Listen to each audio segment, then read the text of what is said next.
കേന്ദ്രം ഭരിച്ച കോൺഗ്രസ് ഇന്ന് എവിടെ പോയി? സംസ്ഥാനം ഭരിച്ച കേരളം കോൺഗ്രസ് ഉണ്ടായിരുന്നു, ഇന്നത് അവിടെ പോയി. സിംഹവാലം കുരങ്ങ് പോലത്തെ അവസ്ഥയായി കോൺഗ്രസിനും KSU യൂത്ത് കോൺഗ്രസിനും എല്ലാം. ഞങ്ങൾക്ക് ഒന്നേ പറയാനുള്ളൂ, SFIയോട് എതിർത്ത് കഴിഞ്ഞാൽ SFIക്കാർ കൊല്ലുന്ന ചരിത്രമൊന്നും SFIക്കാർക്കില്ല. പക്ഷേ ആശയങ്ങൾ കൊണ്ടാണ് SFIക്കാർ നേടുന്നത്. നിങ്ങൾ ഓരോരുത്തരും മനസ്സിലാക്കണം.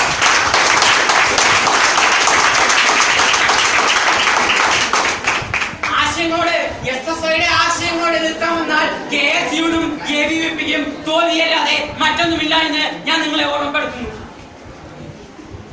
പ്രിയപ്പെട്ട സഹാക്കളെ, SFI എന്നാൽ കേവലം 3 അക്ഷരങ്ങളിൽ ഒന്നല്ല. ഇന്ത്യൻ വിദ്യാർത്ഥി സമൂഹം നെഞ്ചിലേറ്റിയ വികാരമാണ്.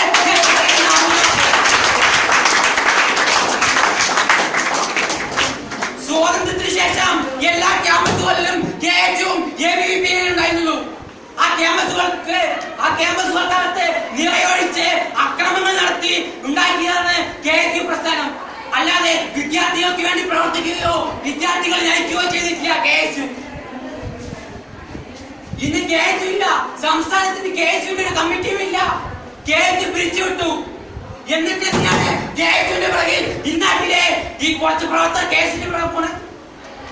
നിങ്ങൾ ഓരോരുത്തരും മനസ്സിലാക്കണം, നിങ്ങൾക്ക് രാഷ്ട്രീയപരമായി ഒരു ബുദ്ധിമുട്ടാവില്ല. കാരണം നിങ്ങൾ ക്യാമ്പസുകൾക്കകത്ത് കോളേജുകൾക്കകത്ത് ആദ്യമായിട്ടാണ്. നിങ്ങൾ ചിലപ്പോൾ കോൺവെന്റിനകത്തും അതുപോലെ തന്നെ ഗേൾസ് സ്കൂളിനകത്തുമായി പഠിച്ചിട്ടുണ്ടാകും. അവർക്ക് SFIയെ കുറിച്ചോ അല്ലെങ്കിൽ കമ്മ്യൂണിസ്റ്റ് പാർട്ടിയെ കുറിച്ച് ഒരു നിലപാടോ അല്ലെങ്കിൽ ഒരു അറിവും ഉണ്ടാവില്ല. അതുകൊണ്ടാണ് ഞാൻ നിങ്ങളെ ഓർമ്മപ്പെടുത്തിയത്. ഞങ്ങൾക്ക് മരിക്കാൻ പേടിയില്ല. അതുകൊണ്ടാണ് SFIക്ക് 33 രക്തസാക്ഷികളെ കിട്ടിയിരിക്കുന്നത്. രക്തസാക്ഷികളെ സ്മരിക്കുന്ന ഞങ്ങൾക്ക് മരിക്കാൻ ഒരിക്കലും പേടിയില്ല. അത് ഞങ്ങൾ എവിടെ വേണമെങ്കിലും വിളിച്ചു പറയാം. പ്രിയപ്പെട്ട സഹാക്കളെ, ഞാൻ എന്റെ വാക്കുകൾ ദീർഘിപ്പിക്കുന്നില്ല. അടുത്തതായി എന്റെ പ്രിയ സുഹൃത്തും സഹപാഠിയുമായ സഖാവ് അശ്വതിയെ 2 വാക്ക്